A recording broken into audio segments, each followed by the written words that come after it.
Welcome back. Uttar Pradesh में गरीब बच्चों को सरकारी मदद से किताबें मिलेंगी और लखनऊ शहर को कैसे जल्द ही मिलने वाली है मेट्रो की सौगात। ऐसी तमाम खबरें देखिए यूपी सुपरफास्ट में। लखनऊ को मेट्रो का तोहफा जल्द मिलने की उम्मीद है। लखनऊ मेट्रो के लिए सीएम अखिलेश यादव ने प्रयास तेज कर दिए हैं। 1 दिसंबर को लखनऊ मेट्रो का ट्रायल किया जाएगा। यूपी में मुख्य सचिव राहुल भटनागर ने लखनऊ मेट्रो के कामकाज का जायजा लिया। सरकार का दावा है कि 1 दिसंबर को होने वाले मेट्रो के ट्रायल के काम को प्राथमिकता से किया जा रहा है। मेट्रो के ट्रायल के लिए जरूरी उपकरणों का बंदोबस्त किया जा रहा है। साथ ही सिविल, इलेक्ट्रिक और मैकेनिकल के काम को समय पर पूरा करने की कोशिश की जा रही है।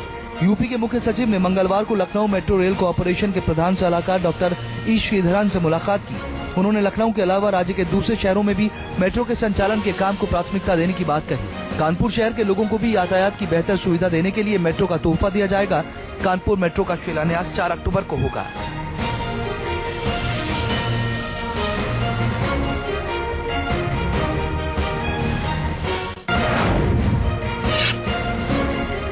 यूपी में शुल्क वसूली के लिए अब बैरियर नहीं लगेंगे।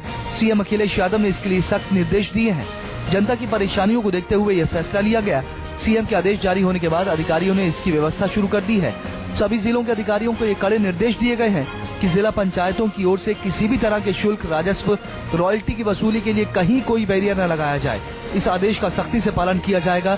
फिलहाल जिला पंचायत अधिनियम 1961 का कहीं पालन नहीं किया जा रहा, जिसके तहत शुल्क वसूली के लिए कहीं कोई बैरियर नहीं लगाया जा सकता। कानून के इस उल्लंघन से लोगों को काफी परेशानियों का सामना करना पड़ रहा है। इसलिए अब सरकार ने सख्त आदेश दिया है कि बैरियर लगाए बिना ही शुल्क की वसूली की जाए। सरकार ने ये फैसला लोगों से मिल रही शिकायतों के बाद लिया।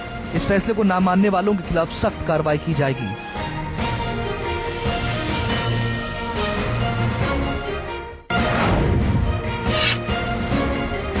यूपी सरकार ने प्रदेश के शिल्पकारों को तोहफा दिया है।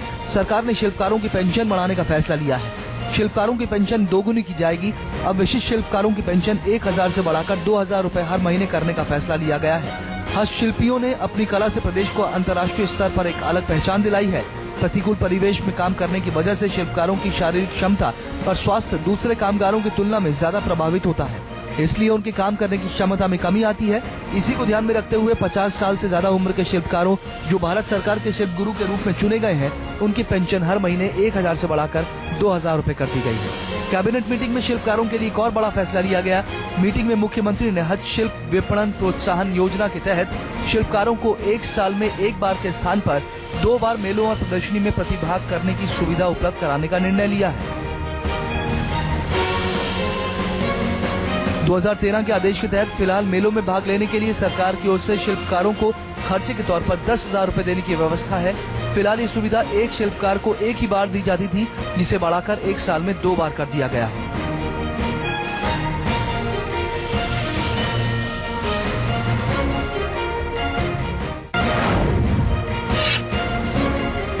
यूपी में गरीब बच्चों की किताबों के लिए सरकार वित्तीय सहायता देगी। मंत्रिपरिषद ने गैर सहायता मान्यता प्राप्त निजी स्कूलों में गरीब बच्चों को यूनिफॉर्म और किताबों के लिए प्रति छात्र 5000 रुपए की वित्तीय मदद देने का निर्णय लिया है। इसके अंतर्गत परिषद और राज्य सरकार की ओर से संचालित स्कूलों में पढ़ रहे बच्चों के समान गैर मान्यता प्राप्त स्कूलों में भी गरीब बच्चों को यूनिफॉर्म और किताबों के लिए वित्तीय मदद प्रदान की जाएगी। सरकार के इस फैसले के बाद 2016-2017 में करीब 16000 छात्र छात्राओं को फायदा पहुंचेगा। इस फैसले से सरकार पर करीब 8 करोड़ रुपए का भार पड़ेगा। ये पैसा संबंधित जिला बेसिक शिक्षा अधिकारी को उपलब्ध कराया जाएगा, जो छात्र छात्राओं या उनके अभिभावकों के बैंक खातों में डाला जाएगा।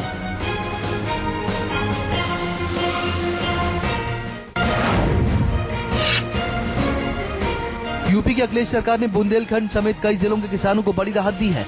सरकार ने तिलहन की फसलों के लिए बीज पर अनुदान देने का फैसला लिया है। मंगलवार को कैबिनेट की बैठक में फैसला लिया गया। फैसले के मुताबिक प्रमाणित बीजों पर अनुदान दिए जाने की योजना के तहत तिलहनी फसलों के बीजों पर अनुदान दिए जाने की योजना है।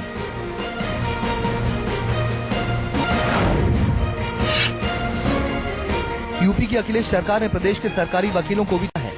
मंगलवार को ही कैबिनेट की बैठक में वकीलों की फीस और भत्तों में बढ़ोतरी का फैसला लिया गया। फैसले के मुताबिक लोक अभियोजक की रिटेनर फीस को हर महीने 15,000 रुपए से बढ़ाकर 22,000 रुपए किया गया है।